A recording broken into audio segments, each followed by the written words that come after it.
Lynn French was a member of the Black Panther Party from 1968 to 1973, working in Chicago, Berkeley, and Oakland. In the party, she worked in newspaper circulation, labor, finance, breakfast programs, food and clothing giveaways, and was instrumental in starting child care centers in Berkeley and Chicago.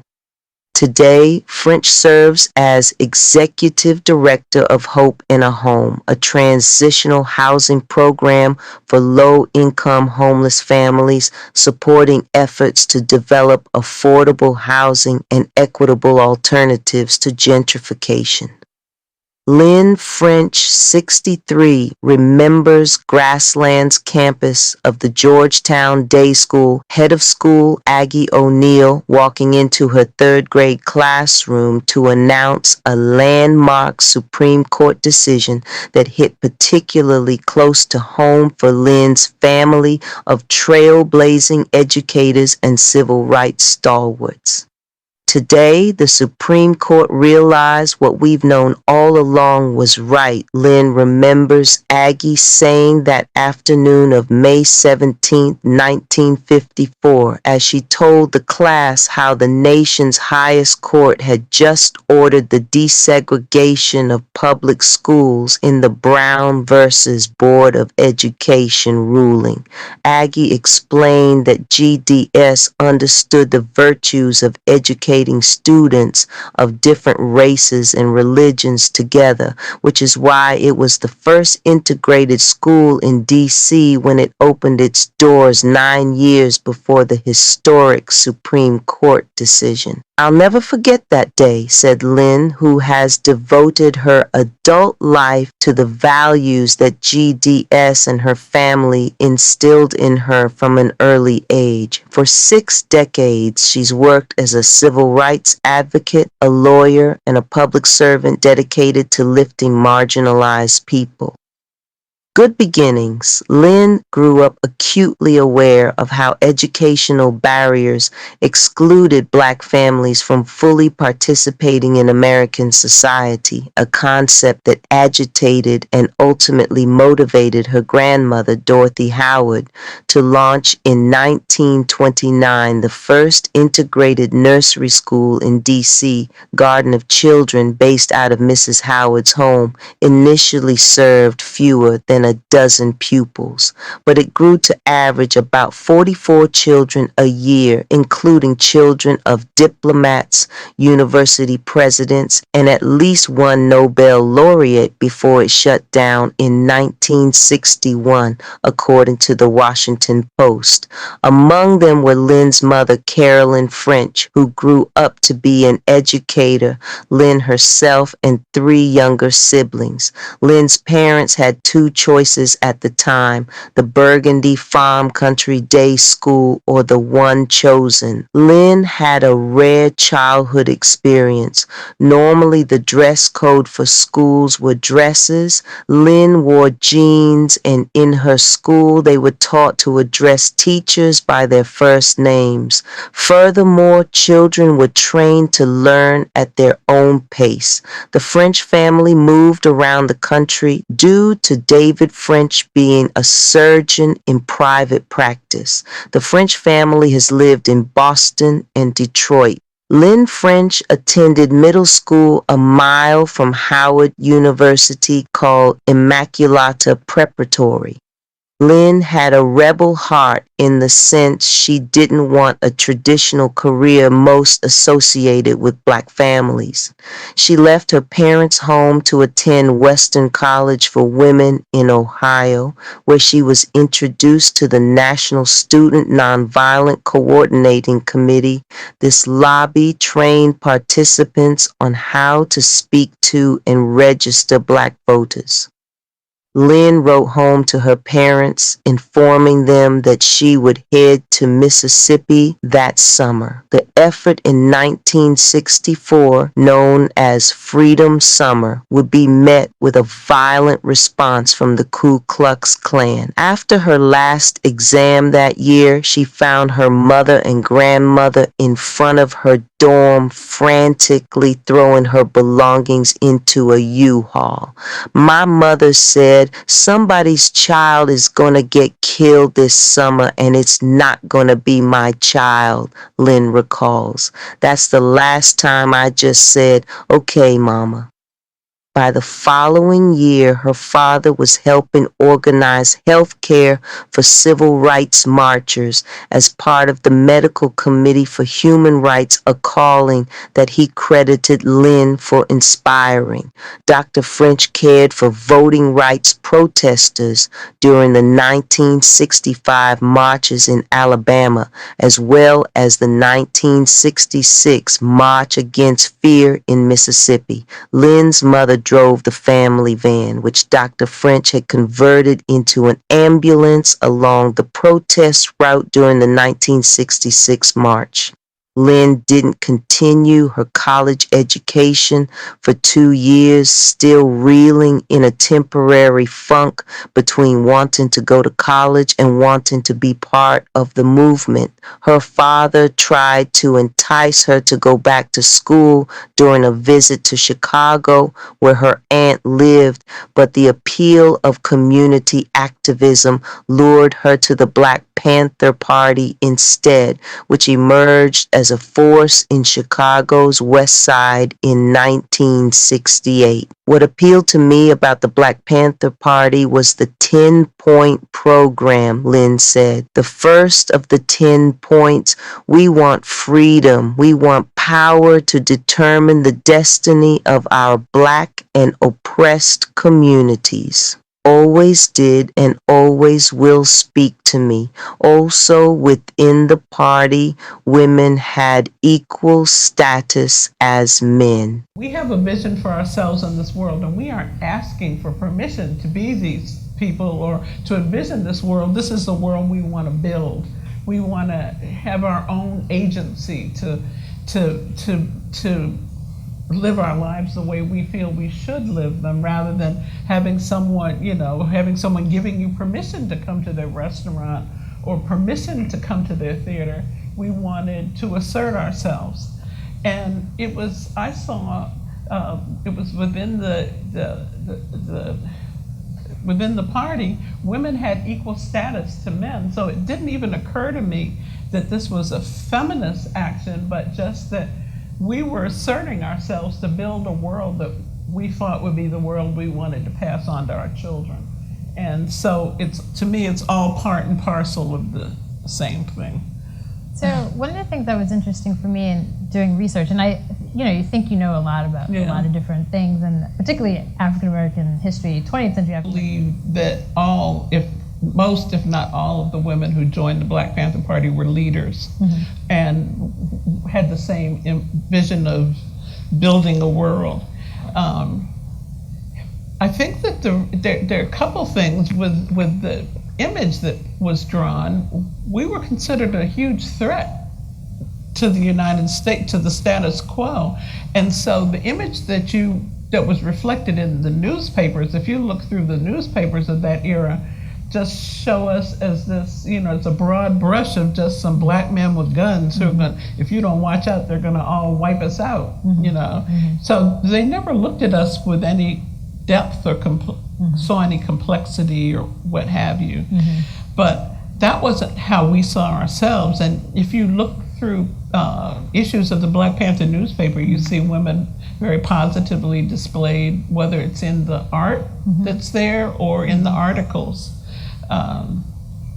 So I think it's more, and then because of the whole history with the FBI and J. Edgar Hoover calling us the #1 threat to security in America, we were then what I guess ISIS is considered now, but we weren't going around bombing people or anything. We were just trying to assert ourselves and build a world. because they were chauvinistic, they just saw it as coming from men, so they arrested a whole lot of the guys, and the women went unnoticed in a lot of ways because they didn't see us with any complexity. How we saw ourselves, and if you look through issues of the Black Panther newspaper, you see women very positively displayed, whether it's in the art that's there or in the articles. So I think it's more, and then because of the whole history with the FBI and J. Edgar Hoover calling us the #1 threat in a lot of ways, because they didn't see us with any complexity. I mean, I was arrested, don't get me wrong, but but they were, they saw it as a black male thing. And I think that's a repeating pattern ever since African Americans have been in this country, whether it was as slaves or during the Great Migration or in contemporary times, that black men within the imagination of mainstream American culture are seen as a threat, which is pretty curious that they, it says something more about them than it does about us. A lot of ways. That's why the name of that movie is Black Panther Party, Vanguard of the Revolution. I mean, we were the advanced thought, and the party evolved from the Black Power movement. In 1965, when Stokely Carmichael first used that phrase, it just jumped out there quickly, and a lot of African Americans my age were more pulled to Black Power than at that point than to sit-ins and all that, and especially in urban areas. But once we got started and started talking about what the world should be and what people should be, we really weren't. I don't know if we were black. I mean, we saw ourselves as a positive image, but we had allies in Chicago. We started the first Rainbow Coalition. There were the Young Lords, who were Chicano, the Young Patriots, who were hillbillies from Appalachia, who came to Chicago, and there were Chinese organizations. There was a whole variety of organizations that were our allies, and they organized themselves around the same principles as our 10-point program. And we started a Rainbow Coalition. We took old Richard Nixon buttons that they were giving out, and we painted over top of them and painted different colors. And that was in 1969. So we really evolved from just being Black Power to really seeing a different world, I think. I had the same reaction. When I was young, I used to I would go to SNCC demonstrations, and sometimes without permission, because I didn't yet have the agency to just say, this is what I'm going to do. But I believe that women from SNCC and women from the Black Panther Party are cut out of the same cloth. When you think of SNCC women facing what they faced in Mississippi and all across the South with the bombings and registering people to vote, it took a lot of courage to do what they did. And although there was still more to be done by 1965, they really unseated segregation in the South. And again, it was largely the women in the organization who were doing that work. Though the party's militant image is most etched in the public consciousness, she said, its community service programs had a significant and sustained impact on families. When people think of the Black Panther Party, they think of people with guns. And we did believe in self-defense, but pretty much what made the party were the programs that benefited the community, Lynn said. And that's where I was able to express myself. Lynn spent more of her time running the party's programs behind the scenes. She played a key role in starting a daycare for low-income families in Chicago, organizing food and clothing giveaways, launching a free breakfast program for school children, and beginning the party's free busing to prison program, which aimed to keep families connected to loved ones who were incarcerated, many of whom were Black. Lynn also helped establish the party's free medical center and a roach and rodent eradication service for infested apartments. But it was her involvement with precedent-setting legal cases through the party's work with the People's Law Office of Chicago that got her thinking about school again. The office represented people who were arrested in protests, and its work ignited her interest in becoming a people's lawyer. In 1973, she left the Black Panther Party to return to school. Lynn was accepted at Wellesley College on a full scholarship, graduating magna cum laude, and then received her law degree from the University of Virginia. After practicing at 2 law firms, Lynn joined the public sector and worked as a staffer for the D.C. City Council. In 1986, she helped council member Frank Smith draft the Homestead Housing Preservation Act in response to a housing bust that led to a spike in foreclosures and evictions in the city, establishing herself as an expert on the housing needs of the city's most disadvantaged families. For 2 decades, Lynn continued to work alongside D.C. lawmakers and federal housing authorities to help give the city's low-income residents a shot at home ownership despite political pushback and legal hassles.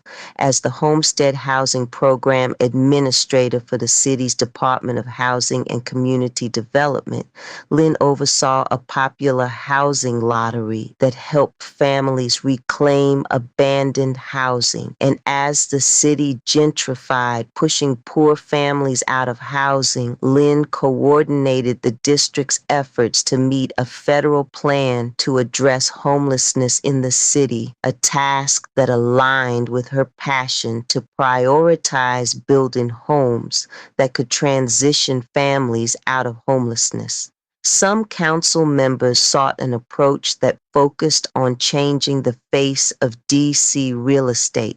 They were trying to make an argument that the blemish of a boarded up property would go away faster if they could have the properties rather than sell them to people, Lynn said.